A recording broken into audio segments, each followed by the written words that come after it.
In this video, we'll be looking at case statements and how you can actually use them in your SQL query. Case statement actually allows you to perform some conditional logic within your query. If you have actually used the conditions like if this is equals to this, then this, else this. Case statement is actually similar to that. It actually allows you to perform a conditions within your query.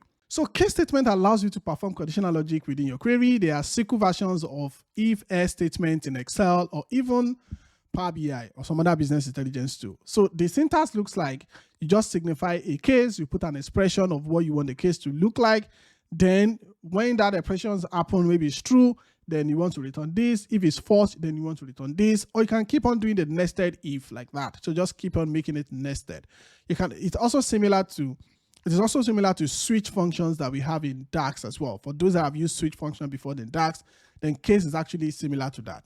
So let's go to my Azure Studio and let's look at what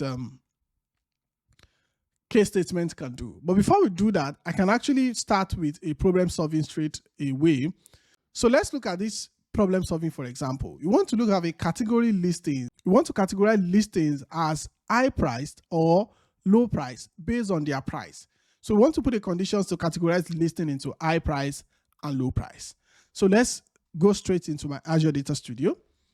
So here I can actually bring in another comment here and say I'm talking about case now. And then it's problem solving one that I'm looking at under case. And what I'm looking at here is I want to categorize my listing as high price and low price. So let me put what I want to do here. So I want to categorize that as high price or low price. So I'm going to come here and select some few things in my listings. So I'm going to select the ID column. I'm going to select name, and I'm also going to select price, right? Those three things is what I want to see. Price, not predicates. Sorry. Still bringing predicates. Price. So I want to see ID, name, and price, right? In fact, let me even do from right now. So from Airbnb, Airbnb underscore listing. Okay, so if I run this query right now, so this is what it's going to return. So what I want to do is I want to categorize listing that has above 1,000 into high price and below 1,000 into low price. Because if a listing is like 1,000, right, that's a lot, right? So I want to categorize them to say, okay, so this is high price and then this is low price. And that's what I want to do. So to add our conditions to that, I'm going to come down here below my select, and I'm going to add a condition called case.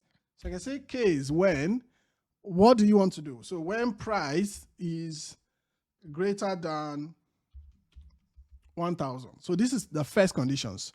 Check whether the price is greater than 1,000. If the price is greater than 1,000, then I want you to kind of give it a name. You know, we are doing categorization right now and call it high priced. High price, right? That's what I want to do. Call it high price. High price. Then I also want to do S. If the price is not greater than 1,000, then it is low price. Low price. That means the price is below 1,000. It is low price, right? Okay, so I can continue doing the nested here, but I can actually end it here. So let's just end it here, and then let's give it a name right now. So as price underscore category, price category. But you can see that this is bringing error here because I'm adding another column. So this case is helping me add another column, but I didn't put a comma right here. So I'm going to go back here and put a comma here to say that now I'm showing 4 columns, right? So basically what I'm doing, this my from is also coming in handy from Airbnb listing. So basically what I'm doing is I'm selecting ID, I'm selecting name, and I'm selecting price. Now I'm basically adding a condition to say case, when price is greater than 1,000, then return high price, S low price. Then I want to end this particular conditions right now. So if I run this right now, let's see what this is going to return.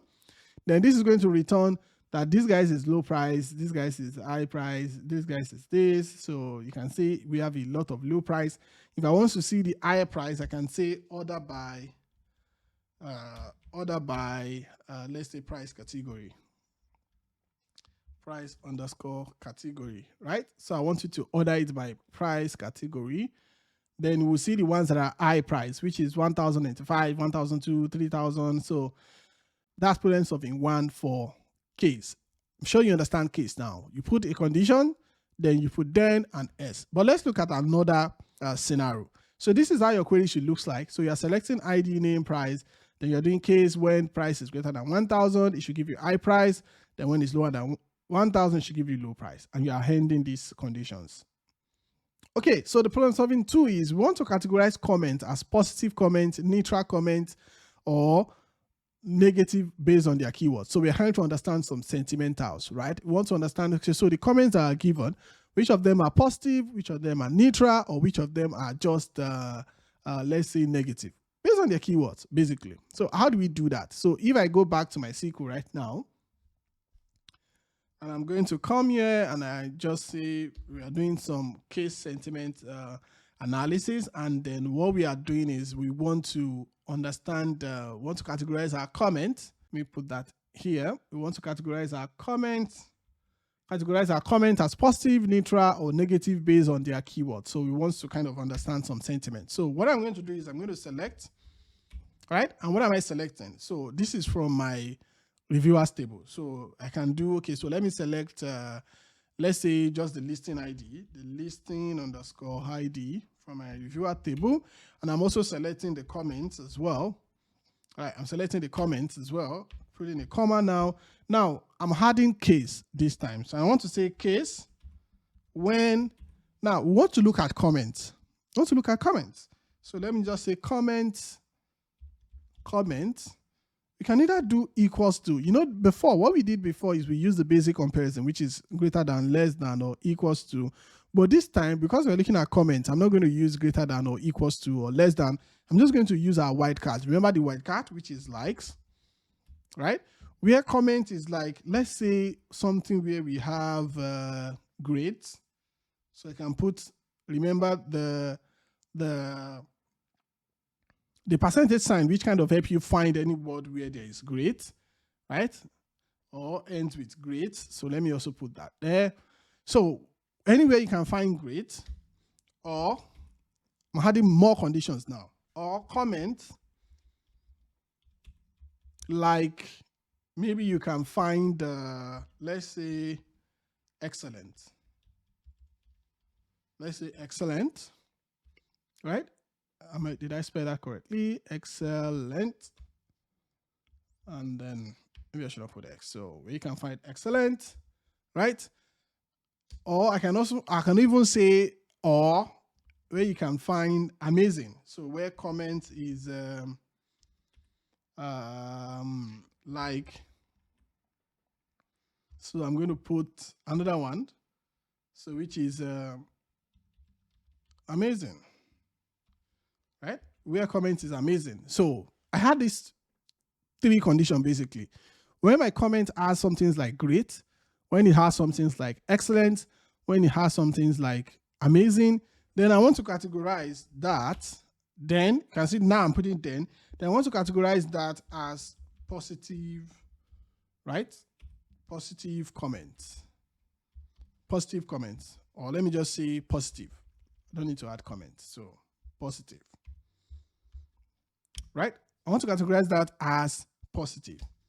Now, I'm handling the nested conditions, just like switch. Now I'm coming back to when. I've used when here to say when is great, when is excellent, when is amazing, then it's positive. Now I'm also using when again because I'm making it nested now. So when like is good. So when I have a comment that's like good, so let's say good, right? Or end with goods. So when I have a comment that I just have good inside, or maybe let's say satisfied, or I have a comment where people just put, let's say like, where people just have something like satisfied. Let me end it with this as well. So even if it's coming from the back. So when people just put satisfied, then I want to call that maybe neutral comments. So people are just trying to be neutral. Right. Now, I can also add another nested condition if I want to, but I can actually stop here and say S, every other thing is negative. Negative, right? But I can keep on increasing the scope of this comment just to make sure I cover almost everything I have in my comments, right? But I can actually end it here. So let's just end it here. So let's just say he wants to end this case right now and wants to call this sentiment, right? I want to call this sentiment. Now, which table are we doing this from? That's also important. From Airbnb underscore reviews, right? So look at this query again. So we are selecting listing ID. We are selecting comment. Now we are doing a condition called sentiment, right? Another column, which is a condition called sentiment. So what we are doing basically is we are checking when comment has any words like great or excellent or amazing, then we regard that as positive comment. When this comment also has comments like good or satisfied, we regard that as neutral comment. Any other thing else, we regard it as negative comment. You can keep on increasing the scope of this by also adding another when, another then. But right now, we're just going to stop here, right? So if I come here and I run this query right now, run, then we now see all the sentiment that we have. You can see this is a positive comment now because it has some things like beautiful. It has some things like, but this one has negative. Video just was wonderful host and your bank is just an awesome place to stay, quiet, clean. I highly recommend this place. You will not be disappointed. But it's regarding this as negative. I can actually say anywhere we can also see the comment as well. Then it should be positive. So that's why I said you can keep increasing the scope of this. So if I come back here again and I say comment, right, like, so anywhere where a listing is recommended, then that listing is good, right? Is recommend. Just adding recommend to this, the front or back. So that means the listing is also positive. So if I run this again now, you see that the second one where we have Joyce, which is negative, will no longer be negative. Okay, so you can see that Joyce is now positive, right? So you can keep on increasing the scope of this and increasing the scope of this and actually enjoy how this actually works. So this is how your conditions will look like. I actually added some interesting things to the conditions as well. Just select listing ID, comment, and all that.